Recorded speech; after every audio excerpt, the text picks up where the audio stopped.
apa kabar parents? Hari ini kita mau ngobrol-ngobrol dengan dua orang mompreneur. Hai Tasya, apa hai Bu Nucha? Alhamdulillah baik. Akhirnya kita bertemu. Akhirnya bertemu di sini. Nah, Apa kabarnya? Baik, alhamdulillah. Aku perkenalkan dulu ya teman-teman di sini followers yang lagi nonton. Mungkin di sini ada yang followers Parent Talk, ada yang followersnya Bumi. Jadi kita nih lagi join Instagram Live untuk ngebahas soal tantangan usaha mompreneur di tengah pandemi. Jadi ini kita masuk bulan kedua dan segala jenis usaha, segala jenis bisnis tuh pasti lagi kena dampaknya nih saat ini dan nggak nyaman buat kita semua gitu kan. Nah, Tasya mungkin boleh perkenalan dulu nih di Bumi atau kamu sebagai co-founder Bumi tuh ada siapa aja di situ dan kayak apa sih bisnisnya? Oke, jadi halo semuanya. Saya Natasha, saya salah satu co-founder dari Bumi Playscape. Di Bumi Playscape sendiri kita itu berempat foundersnya. Ada Erika, ada juga Kala, dan ada Rene. Nah, berempat ini kita kebetulan semuanya ibu-ibu dengan anak lebih dari satu. Dan kita semuanya berempat kebetulan juga datangnya dari background yang benar-benar berbeda gitu. Jadi ya lumayan seru lah mengalami yang namanya work from home during this pandemic.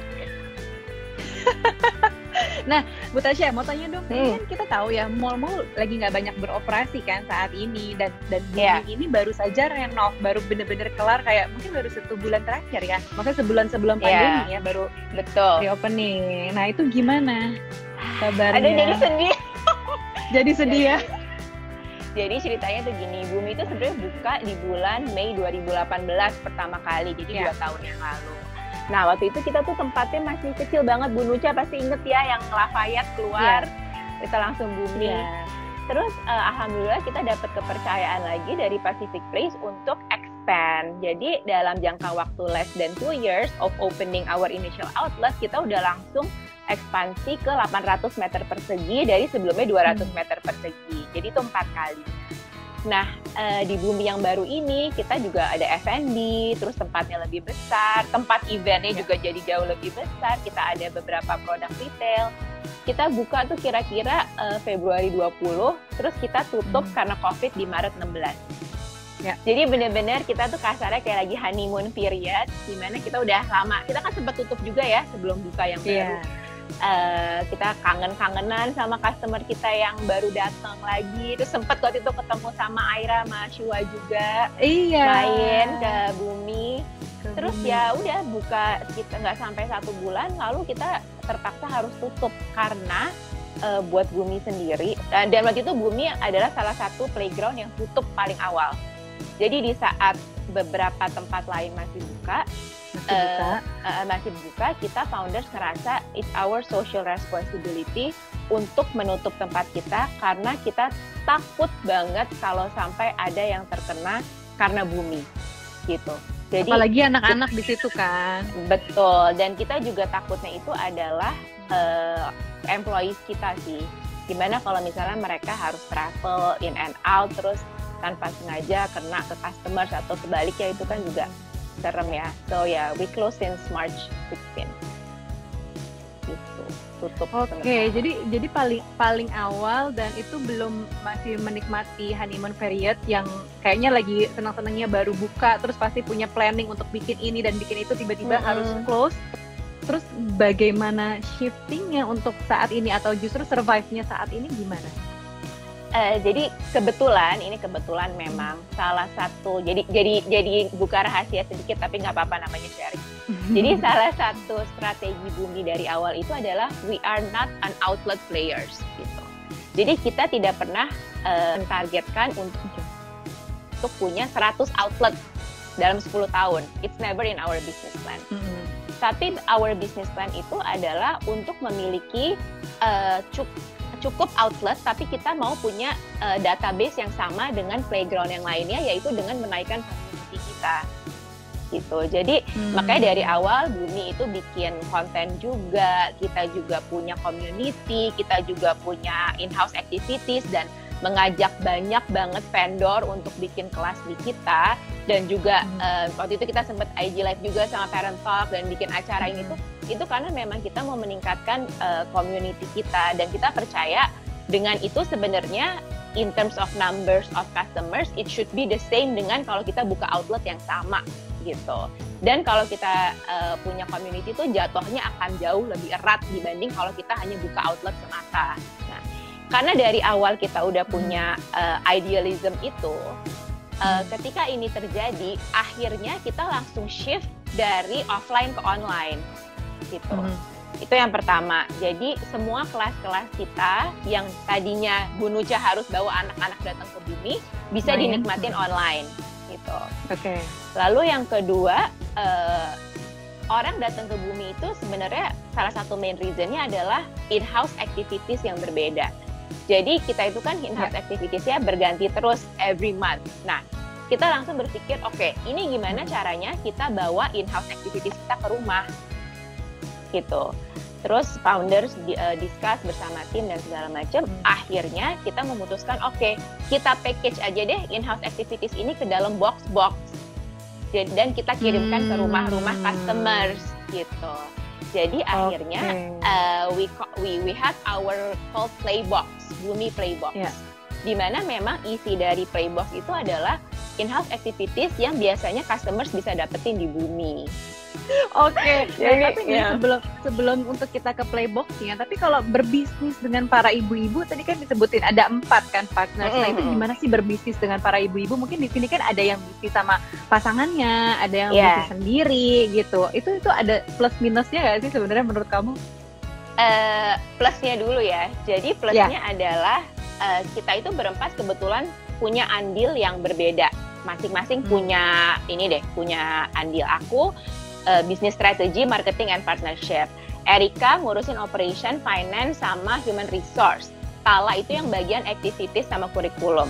Rene itu bagian teknologi sama business expansion. Jadi semuanya punya tanggung jawab masing-masing nih. Nah, ketika ada pengambilan keputusan untuk bagian itu, jadi misalnya gini, oke, kita mau launch Playbox. Playbox isinya apa? Nah, itu bagiannya Tala. Jadi nanti Tala yang mikirin, Tala yang masak dan segala macam. Nanti ketika sudah ready, baru kita berempat discuss untuk this is a go or a no go gitu. Jadi memang setiap founders ini punya andil untuk mengambil keputusan masing-masing sesuai dengan kategorinya. Baru nanti kalau yang sudah keputusan besar kita discuss bareng. Itu satu plusnya. Yang kedua, yang namanya women-led businesses, kita itu enaknya adalah berbisnis pakai hati sih. Jadi maksudnya gimana tuh bisnis pakai hati? Jadi contohnya adalah misalnya gini, kita harus tutup karena gue nggak mau anak gue datang ke Bumi terus kena. Itu kan mungkin aku bukannya bilang pasti ya, tapi if it's not moms or women-led businesses, maybe they will take it slightly for granted about that kind of thing gitu. Jadi itu jadinya kadang I feel there's a woman touch in our services juga gitu. Jadi orang tuh datang ke Bumi ngerasa, aduh ini tempat homey banget ya. Dan aku ngerasa homey-nya itu ya karena memang yang bikin ibu-ibu di mana kita juga tahu ini mau buat anak-anak tuh seperti apa gitu. Lalu karena kita semua wanita, multitaskingnya jago banget sih, I have to admit. So while working and feeding the child and having a Zoom meeting, yang kayak gitu-gitu tuh multitasking wise, we can do it lah basically. Negatifnya, kalau menurut aku karena tadi emosi, maksudnya banyak pakai emosi juga, terkadang suka misalnya kayak nggak enakan gitu. Baper. Kok Rene gini sih misalnya, atau nggak, kok si Tasya judes banget sih, atau misalnya kayak gimana gitu. Jadi kadang tuh kadang suka ada bapernya. Tapi kita sudah di tahap dimana udah kayak suami istri, dimana kita bisa bilang kayak yang nggak gitu juga kali gitu, yang udah enak ngomongnya, udah nggak ada level pacaran dimana kayak gengsi ngomong gitu. Jadi negatifnya baper. Lalu yang kedua itu yang aku rasa kadang suka susah adalah matching our time together, karena each of us have our own schedule kan, dan kadang ada lagi misalnya nggak di Jakarta gitu, tapi kita harus founders meeting, harus bikin decision bareng, segala macam. Kadang matching the schedule itu suka lumayan susah sih. Nah, struggle-nya nih selama udah 2 bulan ini menurut kamu apa? Kamu kan udah mulai shifting nih dari tempat main yang offline gitu ya, activity, event dan lain-lain, terus sekarang jadinya Playbox gitu kan, based on subscription gitu. Nah, menuju ke situ struggle-nya apa aja sih? Apakah misalnya kayak resource-nya kah, atau misalnya database-nya atau apa? Cash flow is definitely a struggle. Langsung jujur nih ya, pastilah karena kalau misalnya kayak Bumi itu benar-benar bergantung sama orang yang datang ke outlet kita. Sama kan kayak F&B juga gitu, datang ke outlet. Nah, jadi dengan kita shift langsung ke online atau ke Playbox ini, itu mungkin only covers 10% of our revenue gitu. Terus 90%-nya lagi gimana? Itu kan pertanyaannya kan, that's the next question. Nah, akhirnya setelah pusing di urusan cash flow, kita juga harus pusing di urusan nanti pegawai. Gimana ini kesejahteraan pegawai kita gitu. Apalagi kita itu ada sekitar 20-an lebih pegawai kan. Nah, jadi akhirnya ada beberapa inisiatif yang harus kita lakukan, terapkan, bukan hanya ke pegawai, ke direksi juga.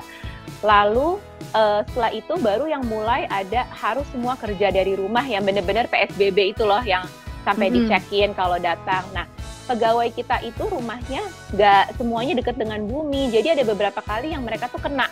Kayak mana suratnya, kenapa harus kerja, yang emang nggak bisa kerja di rumah gitu. Di saat itu kita lagi produksi ratusan Playbox, jadi tadinya itu Playbox kita dibuat di Bumi. Karena kan untuk tempat and everything emang lebih make sense bikinnya di Bumi kan. Bumi. Terus dari gitu kita sekarang langsung berpikir ini Playbox harus langsung dibikin di rumah pegawai kita, which is siapa juga yang maksudnya bisa menampung ratusan Playbox di tempatnya. Akhirnya Ibu Erika yang sangat jenius ini, dia langsung membuat kayak supply chain management. Jadi literally kayak dibikin di tempat siapa, aktivitas yang mana, nanti ketika jadi baru dikirim untuk pengiriman ke customer yang kayak gitu. Akhirnya kita benar-benar supply chain-nya itu dari rumah gitu. Jadi udah tim kita udah nggak pernah ketemu yang rame-rame untuk bikin gunting-gunting Playbox dan segala macam, udah nggak pernah. Benar-benar per activities per person, ketika jadi baru dikirim ke satu tempat itu akan assembly semuanya dan tempat itu yang ngirim ke customer gitu. Dan itu lumayan challenging di awal karena kadang jadinya quality agak dikorbanin ya. Sempet kayak aduh kok si A ngeguntingnya bagus, si B ngeguntingnya ngegunting bulat tapi kayak trapesium gitu kok. Jadi tapi akhirnya kita decide sih kayak kita kurangin materials yang membutuhkan tenaga lebih, kayak menggunting itu lumayan PR ternyata Bu Nucha gitu. Jadi ya di awal itu struggle-nya. Terus struggle yang lain adalah how we introduce to the customers that this is the temporary of Bumi gitu. And how temporary can it be? Itu kan sampai sekarang masih question mark kan gitu. Kayak kapan Bumi buka lagi, kapan kita harus benar-benar relying on Playbox, itu sih yang so far masih struggling juga buat Bumi. Akan buka lagi nih di bulan-bulan Juni katanya gitu kan. Nah tapi kayaknya buat kalian bukan decision yang cepat untuk iya deh langsung buka gitu. Kayaknya pasti akan ragu-ragu dan pelan-pelan banget gak sih untuk bukanya? Iya, kita sempat discuss kalau memang kita tuh patokannya sekolah. Kalau sekolah buka, kita oke buka. Tapi come to think about it, sekolah kayaknya akan libur ya. Kan end of year Juni gitu Juli kan. Ya.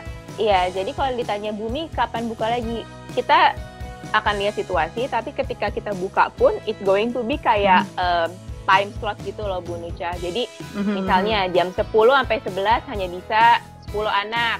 Nanti istirahat dulu 2 jam, kita disinfektan, baru buka lagi, ya kayak gitu-gitu. That's something that we're thinking normal, right now.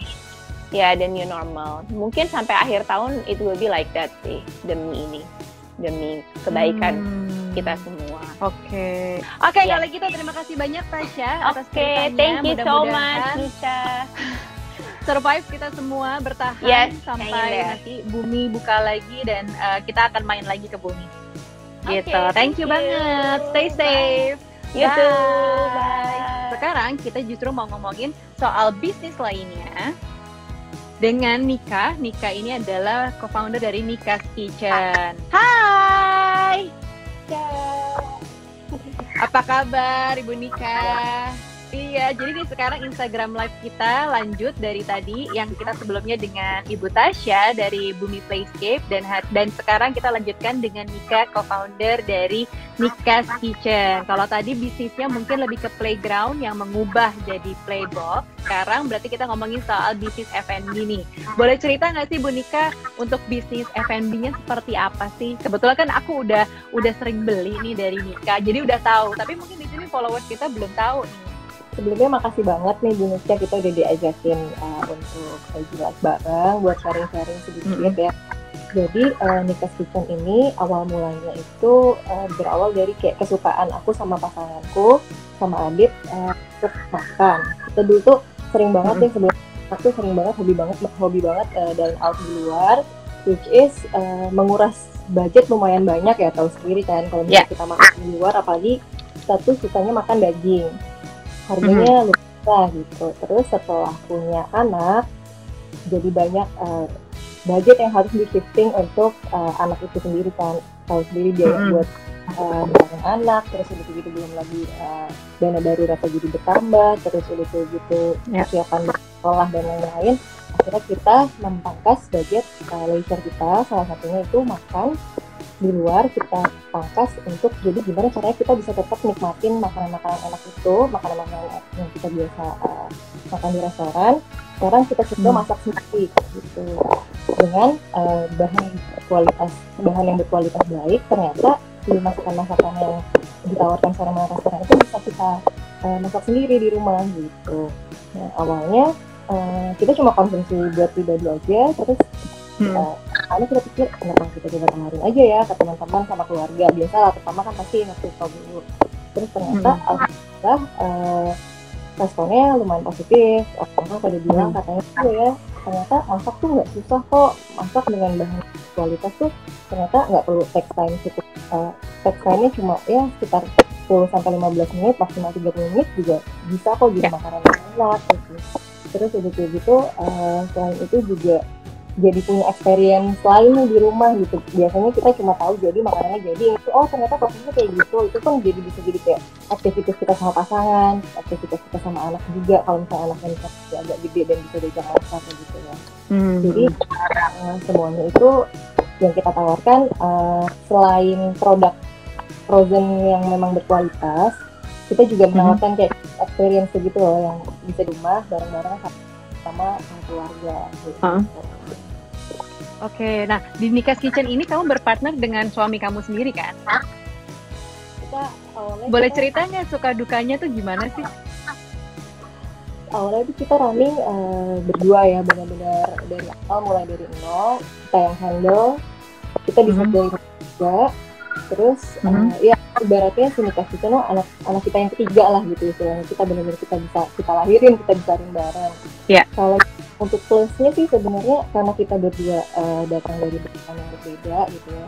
Dan aku lebih ke kayak apa ya istilahnya tekanannya gitu loh, lebih ke kayak produknya, marketingnya, brandingnya, kontennya.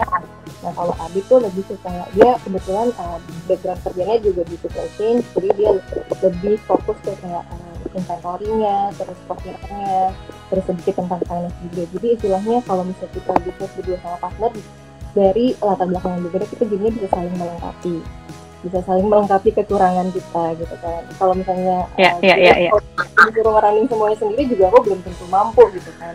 Nah dengan adanya bantuan support dari pasangan, jadinya ya alhamdulillah bisa berjalan sampai sekarang gitu. Walaupun semuanya kondisinya juga sama-sama lah, kita masih belajar juga karena pada dasarnya aku sama Adit nggak ada background bisnis secara formal itu memang nggak ada. Cuma ya kita terjun, kita nyemplung, ya kita belajar berenang sendiri gitu kan. Oke, nah kamu ada struggle nggak sih di masa pandemi ini? Kita udah 2 bulan kan untuk PSBB dan di rumah aja gitu. Secara bisnis kamu ada perbedaan, ada perubahan nggak? Ya, namanya bisnis kan pasti semuanya naik turun ya. Alhamdulillahnya si corona nanti buat Nika's Kitchen kan sebenarnya kayak blessing in disguise gitu. Alhamdulillah permintaannya cukup melonjak dengan adanya orang yang stay at home, yang awalnya dulu mungkin makan di luar atau misalnya dia ngantor beli di kantor. Sekarang semuanya jadi shifting ngerjain segala sesuatunya di rumah, termasuk masak di rumah karena mungkin kalau beli masak di rumah bener. dengan higienisnya kayak gimana dan lain-lain. Dan maksudnya masak di rumah sekarang juga jadi aktivitas gitu kan, aktivitas yang bisa benar. lagi ya di rumah, cobain masak, skill masaknya jadi tambah nyoba-nyoba resep dan lain-lain. Nah gitu. Tapi sayangnya ya secara global pasti berpengaruh ya dengan adanya COVID dan PSBB ini, jadi kayak semua stok yang kita punya itu lonjakan permintaannya itu tidak diimbangi dengan kesiapan produksi dan kapasitas produksi dan supporting gitu. Jadi kayaknya kita tuh harusnya kita bisa tumbuh lebih besar, tapi karena adanya COVID kayak kita terbatas, produksi kita cuma sampai di sini, berarti kayak pengiriman kita sehari ya maksimal cuma bisa sampai segini karena produk yang kita punya juga udah nggak cukup gitu. Jadi istilahnya selain secara operasional sehari-hari kita juga masih jadi kewalahan karena produk yang kita punya terbatas.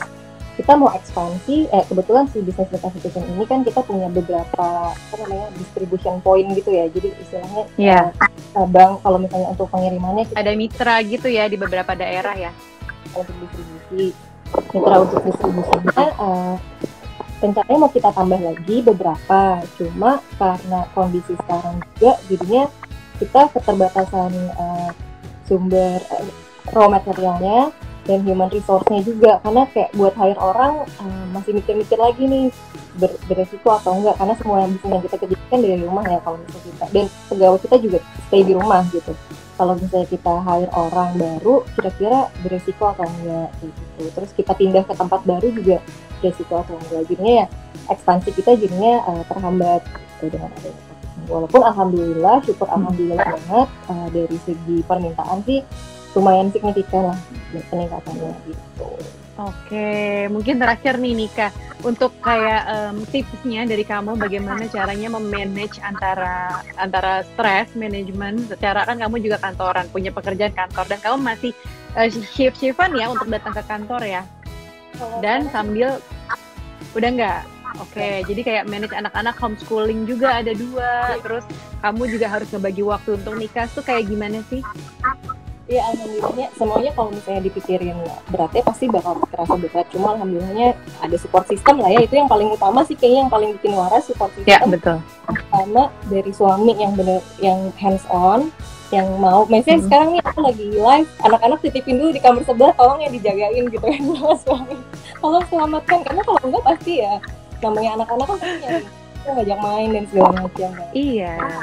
Yang pertama itu berarti kayak gimana caranya kita bisa jadi teamwork sama ini buat urusan rumah tangga juga, karena rumah tangga tuh bukan cuma jadi tanggung jawabnya perempuan aja, suami rumah tangga kan berdua, jadi ya suami juga ikutan involve ya.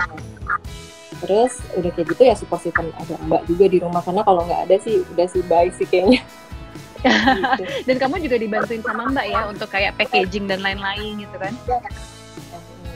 Terus yang kedua kayak harus make time for ourselves juga, karena maksudnya kalau semuanya dipaksain ya mood juga, kalau misalnya mood kita udah nggak enak, semuanya juga kan nggak akan jadi maksimal. Jadi gimana caranya buat kita cari waktu, selip-selipin waktu, gimana caranya kita bisa me time loh. Me time, self love tuh nggak self love is not a crime kan ya, jadinya gitu. Iya. Gimana caranya kita bisa maksimalin waktu yang ada, kita juga bisa urusin diri kita sendiri, biar kita juga jadi kayak semangat dan mood lagi buat ngerjain itu semuanya gitu. Apalagi kalau misalnya sekarang lagi di rumah kan kayaknya semua bertubi-tubi gitu, semuanya tuh ada di kita gitu, semuanya tuh ada di ibu, mulai domestikan, habis itu anak-anak juga maunya sama kita gitu kan. Ya gitu sih caranya. Kalau misalnya udah tahu kapan caranya, tahu kapan waktunya untuk bilang cukup gitu, kayak ya sekarang semuanya balik lagi ke diri kita sendiri, kita yang bisa ngontrol. Kalau misalnya dirasa kita udah capek ya udah, palingan itu sih kalau dari aku. Oke, baik kalau gitu terima kasih banyak Nika untuk waktunya dan ngobrol-ngobrolnya. Sukses terus Nika's Kitchen. Jadi teman-teman kalau mau dapat inspirasi dan mau pesan makanan bisa ke @Nika's Kitchen. Jadi jangan lupa juga untuk giveaway-nya Bumi Playscape. Tadi udah aku sebutkan, setelah ini aku akan posting IG story-nya. Oke, terima kasih banyak Nika. Sehat-sehat selalu. Sukses terus Nika's Kitchen. Bye.